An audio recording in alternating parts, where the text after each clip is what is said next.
Hey there, Fit Elite family, Coach Shane here, and I want to talk to you today about the dumbbell deadlift. Hopefully you watched my video on the barbell deadlift, and this is going to build off of there. Many of the principles are the exact same.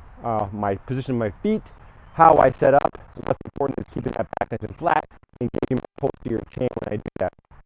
The difference on this obviously is I have dumbbells that are outside of my feet as I'm working, and in a lot of ways this is a very functional movement. Think about picking up groceries off the ground. You got the bag of groceries and you're picking those up and carrying them, or you're carrying something with handles. You know, you have your jugs of milk you're carrying out the car and picked up off the ground. So in a lot of ways this is a very functional movement that you'll see in every day.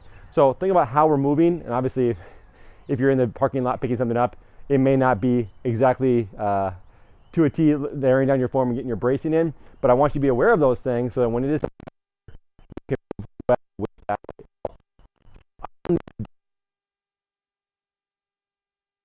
Power stance, I've jumped up and down, my feet are under my hips, that's where my power comes from. That's important here on the deadlift.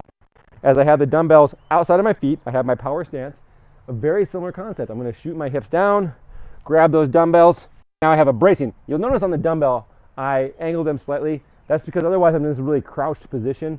That's not really where I'll typically be. It's just because the dumbbell handles are so low to the ground. So as I set up, I kind of get this angled stance, but now if you notice, I'm in my starting position to lift. And from here, again, I drive my heels in the ground and I'm standing up tall, squeezing, still maintaining that neutral chin as I go. So as I go here again, I had that neutral chin, a nice flat back. I'm using my backside to do most of my lifting here. And as I go, reminder, my hips and shoulders move together, and the same thing coming back down, and I'm touching outside of my feet.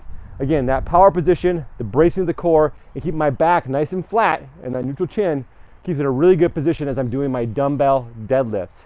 Now, let's say you only have one dumbbell that you're working with. I'm going to turn sideways to see this. So again, I have my power stance, I'm setting up. As I go down to grab my dumbbell, I want to make sure that I keep my shoulders square and move as I'm going. Something that happens often is this way, and I get this twist in my back, and I see that sometimes. We want to avoid that. Keep this shoulder square, so even if I have one dumbbell I'm working with, or kettlebell, I have a nice square shoulder as I'm working, keeping everything engaged. A single dumbbell really engages a lot more of that core, the obliques, that you have to have for stability as you're doing that dumbbell deadlift with a single hand. So the setup is the same, feet hip width apart, grab those dumbbells, get some tension, nice flat back, drive your heels in the ground, pulling the dumbbell off the ground, and really pressing your feet into the ground as you go. Squeeze your butt at the top, gives you a nice finish position, and then follow that right back down to the ground. That's our dumbbell or kettlebell deadlift.